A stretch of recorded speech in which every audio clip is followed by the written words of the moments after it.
రోజా గారు ఇలా కలవటం నిజంగా చాలా ఆనందంగా ఉంది.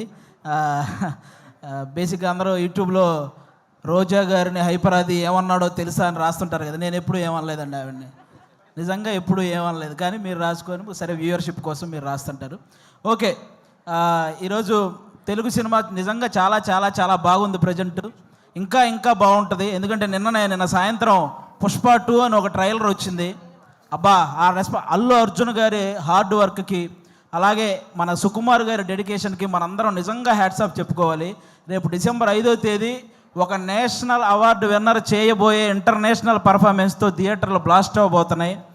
మళ్ళీ మన తెలుగు సినిమా వైభవం ఎప్పుడు అంటే, తెలుగు సినిమా ఈ మధ్యకాలంలో ఎంత గ్రోత్ అంటే, ఒక పక్క Oscar award, national award, Prabhas గారి కెరియర్లో 3,000 కోట్ల సినిమాలు, 100% స్ట్రైక్ రేట్తో పవన్ కళ్యాణ్ గారు పాన్ ఇండియా పొలిటీషియన్ అయిపోవడం, ఇవన్నీ కూడా అన్ని రకాలుగా కూడా మనం కూడా ఈ తెలుగు సినిమా ఇండస్ట్రీలో ఒక భాగం అవడం అనేది నిజంగా మన అదృష్టం. ఇప్పుడు ఈ కేశవ చంద్ర రమావతి, ఈ కేసీఆర్ సినిమా గురించి మాట్లాడే ముందు ఒక వ్యక్తి గురించి, ఒక సినిమా గురించి నేను ముందుగా చెప్పాలనుకుంటున్నాను. 2013లో జబర్దస్త్ ప్రోగ్రాం ద్వారా ఒక వ్యక్తి నవ్వించడానికి వచ్చాడు. ఆ నవ్వించే ప్రయత్నంలో చిన్న తప్పు జరగటం వల్ల అతన్ని ఫిలిం ఛాంబర్ దగ్గరికి పిలిచి కొంతమంది సారీ చెప్పినా సరే అతని మీద చేయి చేసుకున్నారు. ఆ రోజు అతనికి ఎన్ని దెబ్బలు తగిలినాయో తెలియదు, కానీ అతను మాత్రం చూసి చూసి చూసి ఒకే ఒక్క దెబ్బ కొట్టాడు. దాని పేరే బలగం. ఎక్కడైతే అవమానం జరిగిందో అక్కడే అతనికి మళ్ళీ సన్మానం జరిగింది. జబర్దస్త్ వేణు అని చిన్న చూపు చూసే స్థాయి నుంచి బలగం వేణు అని అందరూ తన వైపు చూసే స్థాయికి ఎదిగిన మా జబర్దస్త్ వేణు అన్న మీ అందరికీ తెలుసు. ఆయనే బలగం సినిమా తీశారు. అంటే ఈ ఇండస్ట్రీలో మంచి హిట్ తెచ్చుకోవడం పెద్ద విషయం కాదు, కానీ మంచి హిట్తో పాటు మర్యాద కూడా తెచ్చుకున్న డైరెక్టర్ మా వేణు అన్న. ఎందుకు ఈ మాటలు చెప్తున్నానంటే, నేను జబర్దస్త్ ఆర్టిస్టులు అనగానే నవ్వించడం ఎంత కష్టమో తెలిసిన వ్యక్తులైతే గౌరవిస్తారు. ఆ నవ్వించడం ఏముందో లేరా అనుకునే వ్యక్తులైతే చులకనగా చూస్తుంటారు. చాలామంది నేను గమనించాను. అది అలా చులకనగా చూసేవాళ్ళు కూడా గౌరవంగా చూసేలా చేసింది మా జబర్దస్త్ వేణు అన్న, అది బలగం సినిమాతో. ఈరోజు ఈ సినిమా కూడా మాకు అలాంటి గౌరవాన్నే తెస్తుందని మేము మనస్ఫూర్తిగా కోరుకుంటున్నాను. ఎందుకంటే చరిత్రలో తెలుగు సినిమాలు ఫెయిల్ అయి ఉండొచ్చు, కానీ తెలుగు సినిమా ఆడియన్స్ మాత్రం ఎప్పుడూ ఫెయిల్ అవ్వలేదు. మన దీపావళికి 3 సినిమాలు రిలీజ్ అయితే 3 సినిమాలని పెద్ద హిట్ చేశారు.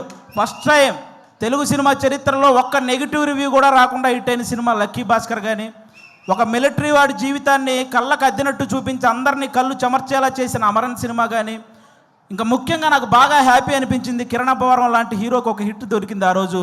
అది నిజంగా చాలా హ్యాపీ అనిపించింది. కా సినిమాకు ముందు కిరణ్ అబ్బవరం అనే ఒక హీరో కదిలితే ట్రోల్ అయ్యేవాడు. ఇప్పుడు కా సినిమా తర్వాత కిరణ్ అబ్బవరం కదిలితే ట్రెండ్ అవుతున్నాడు. అంటే ఒక సక్సెస్ అంత వాల్యూ ఉంటుంది దానికి. నాకు అది నిజంగా చాలా హ్యాపీ అనిపించింది. ఈరోజు ఆ రేంజ్లోనే ఒక చిన్న సినిమా మన కేసీఆర్ అనే సినిమా రాబోతుంది. నాకు ఒక తెలంగాణ బ్యాక్డ్రాప్లో ఎప్పుడు ఏ సినిమా వచ్చినా కూడా వాటికి వచ్చే అప్లాజ్ వేరే లెవెల్లో ఉంటుంది. నేను ఈ మధ్యకాలంలో ఎన్ని సినిమాలు చూసినా సరే నాకు ఒక ఆంధ్రవాడిగా నాకు ఆంధ్ర అంటే ఎంత ప్రేమ ఉందో తెలంగాణ అంటే కూడా అంతే ప్రేమ ఉంది. ఎందుకంటే నేను తెలంగాణలో సంపాదించే ఆంధ్రాలో ఉన్న మా అమ్మా నాన్నలకు అన్నం పెడుతున్నాను కాబట్టి. నాకు ముఖ్యంగా నాకు ఇక్కడ తెలంగాణలో ఏ పార్టీ భేదాలు ఇవేం లేవండి. నాకు కేసీఆర్ గారు ఎంత ఇష్టమో రేవంత్ రెడ్డి గారు కూడా అంతే ఇష్టం. ముఖ్యంగా వాళ్ళందరికంటే కూడా తెలంగాణ ప్రజలంటే ఇష్టం. ఎందుకంటే వాళ్ళు తెలంగాణ తెచ్చిన వాళ్ళకి పట్టం కట్టారు, తెలంగాణ ఇచ్చిన వాళ్ళకి పట్టం కట్టారు. అందుకే వాళ్ళంటే నాకు చాలా ఇష్టం. కాబట్టి ఈరోజు ఆ తెలంగాణ బ్యాక్డ్రాప్లో మా రాకేష్ అన్న ఈరోజు కేసీఆర్ అనే ఒక సినిమా చేశాడు. మీరు రాకేష్ ఇప్పుడేంటి రాకేష్ హీరోనా, మేము వెళ్ళి థియేటర్కి వెళ్ళి సినిమాలు చూడాలా అని నెగిటివ్ కామెంట్లు చేసేవాళ్ళు కూడా ఉంటారు. రాకేష్ హీరోలా ఫీల్ అవ్వడానికి అతనేం ఫారెన్ వెళ్ళి పాటలకు డ్యాన్స్లు వేయలేదు, లేకపోతే 10 మందిని కొడితే వాళ్ళు గాల్లో లేవలేదు. ఇక్కడ ఈ సినిమాలో ఓన్లీ కేసీఆర్ అనే ఒక క్యారెక్టర్ కనపడిద్ది తప్ప ఎక్కడా కూడా జబర్దస్త్ రాకేష్ మీకు ఈ సినిమాలో కనపడ్డు. మీరంతా కూడా ఈ సినిమాని ఎంజాయ్ చేయండి. ఈ సినిమాకి ముందు అతను ఎంత సంపాదించాడో నాకు తెలియదు, ఈ సినిమా కోసం అతను ఎంత అమ్ముకున్నాడో నాకు తెలియదు, కానీ ఈ సినిమా ఆడితే మాత్రం అతను చాలా బాగుంటాడు, అది ఒక్కటే నాకు తెలుసు. కాబట్టి మీరందరూ కూడా ఈ సినిమాని ఎంకరేజ్ చేయాలి. ఈ సినిమా స్టార్ట్ అయ్యేటప్పుడు రాకేష్, సుజాత ఇద్దరే, కానీ కంప్లీట్ అయ్యేటప్పుడు వాళ్ళు 3 అయ్యారు. 2 అయినట్టు ఈ సినిమాకి ఎన్నింతలు పెట్టారో 3 ఇంతలు లాభాలు రావాలని మనస్ఫూర్తిగా కోరుకుంటున్నాను. మా రాకేష్ బ్రదరు ఇంతమంది ఆర్టిస్టులను ఒక చోట చేర్చి అతనే అన్ని దగ్గరుండి ప్రొడ్యూసర్గా, అంటే అతనే డబ్బులు అన్నీ సమకూర్చుకొని వీళ్ళందరినీ, అంటే మామూలుగా మిమిక్రీ ఆర్టిస్ట్ అనమాట. ఎవరో చేసిన దాన్ని అనుకరించే స్థాయి నుంచి తను చెప్పిన దాన్ని ఇంకొకరు అనుసరించే స్థాయికి ఎదిగాడు మా రాకేష్ అన్న. నిజంగా దానికి కంగ్రాట్స్ అన్న. ఈ సినిమా నీకు అంతే ఇది చేస్తుంది. ముఖ్యంగా ఇక్కడ ఉన్న వాళ్ళందరూ మా జబర్దస్త్ కుటుంబం కాబట్టి మా జబర్దస్త్ బేసిక్గా ప్రతి చోట జరిగే ఒక విషయం చెప్తున్నాను. జబర్దస్త్ అనగానే ఒక మైక్ పెట్టుకొని మాటలు కంట్రోల్ లేకుండా విశ్లేషించే కొంతమంది ఉన్నారు. కూర్చొని జబర్దస్త్ గురించి నెగిటివ్ మాట్లాడేస్తుంటారు. వాళ్ళకు ఒక మాట చెప్తున్నా, ఇదే జబర్దస్త్ నుంచి బలగం అనే ఒక సినిమా వచ్చింది. ఇదే జబర్దస్త్ నుంచి సుడిగాలి సుధీర్ అనే ఒక యాంకర్ కమ్ హీరో వచ్చాడు. ఇదే జబర్దస్త్ నుంచి గెటప్ సీను అని బుల్లితెర కమలహాసన్ అనే పేరుతో ఒక అబ్బాయి వచ్చాడు. ఇదే జబర్దస్త్ నుంచి చమ్మక్ చంద్ర, ధనాదన్ ధనరాజ్, చలాకీ చంటి, శకలక శంకర్, ఆటో రాంప్రసాద్, హైపరాది, హైదరే అభి, ఇలా అందరూ ఇలాంటి కమెడియన్స్ ఎంతోమంది వచ్చారు. ఇదే జబర్దస్త్ వల్ల కొన్ని వందల మంది ఆర్టిస్టులు ఇల్లు కట్టుకొని పెళ్లి చేసుకొని పిల్లా పాపలతో సుఖంగా ఉన్నారు. ఇదే జబర్దస్త్ వల్ల కొన్ని వందల మంది టెక్నీషియన్లు 3 పూట్ల వాళ్ళ ఫ్యామిలీకి ముద్ద పెడుతున్నారు. అలాంటి జబర్దస్త్ని కూర్చొని జబర్దస్త్ అంటే ఈ డబుల్ మీనింగ్ అవి ఎక్కువ అంట కదండి, అవునంట కదండి, అవును ఎవడో చూడకుండానే యానిమల్ సినిమా 700 కోట్లు వచ్చినాయి. మరి ఏమో మరి చేసేవేమో గుడియనక నాశం పనులు, చెప్పేవేమో స్వామి వివేకానందం మాటలు. ఎందుకురా బాబు, ఈ జబర్దస్త్ దాని మీద పడి ఏడ్చే వాళ్ళందరికీ ఒకటే చెప్తున్నా, ఇంత చెప్పాక కూడా మేము జబర్దస్త్ని ఇలాగే అంటాము అని మీరు అంటారా? వయసు 30 దాటిన తర్వాత గడ్డంలో తల మీద అక్కడక్కడ తెల్ల వెంట్రుకలు వస్తాయి. అందులో 2 ఊండి అనుకుంటాను తప్ప లెక్క కూడా చెయ్యం. సీరియస్గా చెప్తున్నాను. కాబట్టి జబర్దస్త్ గురించి ఇంక విశ్లేషించడం మానేయండి. ఎందుకంటే తెలుగు సినిమా ఇండస్ట్రీని శాసించిన చిరంజీవి గారు లాంటి వాళ్ళే బోరు కొట్టినప్పుడు జబర్దస్త్ చూసిన సందర్భాలు ఉన్నాయి. అలాంటి జబర్దస్త్ గురించి మేము చేస్తే వచ్చే వ్యూస్ 1 కోటి, మీరు విశ్లేషిస్తే వచ్చేది మీదోటి. మా గురించి చెప్పారు కాబట్టి మాదోటి, అంతకుమించి ఎవడు చూడ్డు. కాబట్టి ఇది మీరు గమనించాలని మనస్ఫూర్తిగా కోరుకుంటున్నాను. ఎందుకంటే ఇక్కడ ఉన్న ఒక్కడు కూడా ఏదో ఈజీగా పైకి వచ్చిన వాళ్ళు కాదు. ప్రతి ఒక్కడు గేటు దగ్గర వాచ్మెన్ నెడితే కింద పడి వచ్చినోడే, కరెక్ట్గా తింటున్నప్పుడు ప్లేట్ లాగితే బాధపడి వచ్చినోడే, నేను నా కాళ్ళ మీద నిలబడతా అని చెప్పి ఛాలెంజ్ చేసి వచ్చి మనసు చంపుకొని ఇంకొకటి కాళ్ళ మీద పడి పైకి వచ్చినోడే, వర్క్ ఇచ్చి ఆ వర్క్ ఇచ్చాం కదా మళ్ళీ మనీ ఇవ్వాలా అంటే వాటిని కూడా భరించి పైకి వచ్చిన వాళ్ళే ఇక్కడ ఉన్న ప్రతి ఒక్కరూ కూడా. అందుకే మీరందరూ ఏదో మనం ఏముంది కామెంట్ పెట్టడానికి చేతిలో ఫోన్ ఉంటే సరిపోద్ది, కానీ కామెడీ చేయాలంటే పులుసు కారిపోద్ది. ఒకసారి రండి, ఎవడైనా నిజంగా టాలెంట్ ఉంటే రండి మళ్ళీ మా ఆఫీస్కి, నేనే ఆడిషన్ చేసి నేను పెట్టిస్తాను జబర్దస్త్లో శ్రీదేవి డ్రామా కంపెనీలో, మీ దగ్గర నిజంగా టాలెంట్ ఉంటే. కాబట్టి ఇక అలాంటివి బానుకోండి. ముఖ్యంగా ఓటీటీకి అలవాటు పడ్డ ఆడియన్స్ అందరూ కూడా ఒకసారి మీ అందరికీ చిన్న రిక్వెస్ట్, సంవత్సరంలో 100 సినిమాలు వస్తే అందులో 10 పెద్ద సినిమాలు ఉంటున్నాయి, ఇండస్ట్రీలో ఉంటున్నాయి, 90 సినిమాలు ఇంటికి వెళ్ళిపోతున్నాయి. కాబట్టి పెద్ద సినిమాలు ఉంటే ఇండస్ట్రీ బాగుంటుంది, కానీ చిన్న సినిమాలు కూడా ఆడితేనే ఇండస్ట్రీ ఇంకా ఇంకా ఇంకా బాగుంటుంది.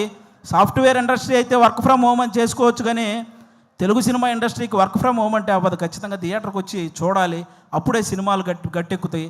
మా రాకేష్ అన్న చాలా కష్టపడి ఈ కేసీఆర్ ఈ సినిమా చేయటం జరిగింది.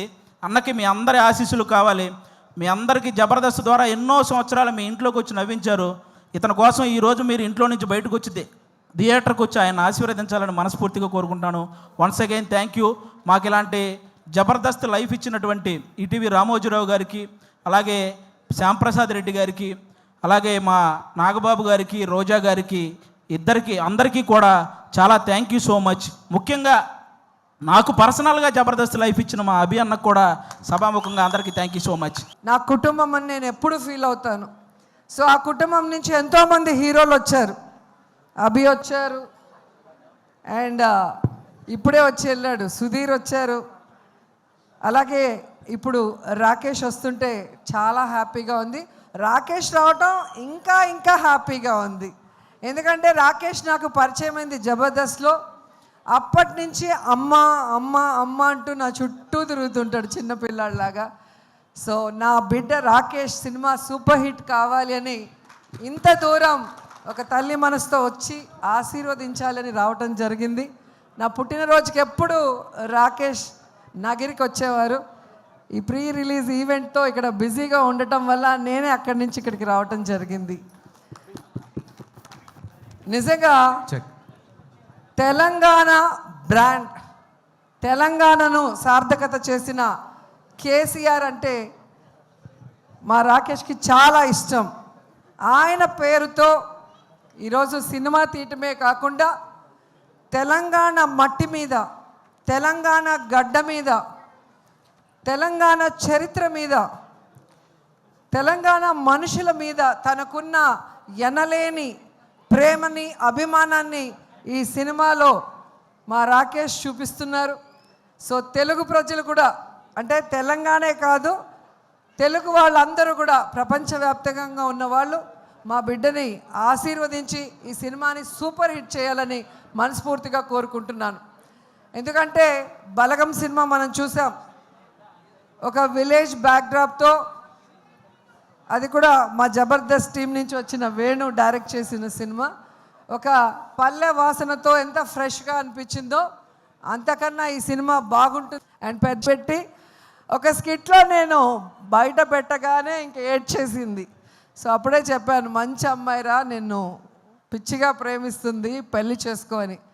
వీడేమో పెళ్ళే వద్దు, తల్లి మా అమ్మ ఉంటే చాలు, మా తమ్ముడు మా ఫ్యామిలీ చాలు, నాకు పెళ్ళే వద్దు అనుకున్నవాడు బలవంతంగా మేమే ఒప్పించి పెళ్లి చేసాం. ఒక మహాలక్ష్మిని చేతిలో పెడితే ఇంకో బుల్లి మహాలక్ష్మిని ఈ మధ్య ఇచ్చాడు, ఖ్యాతి.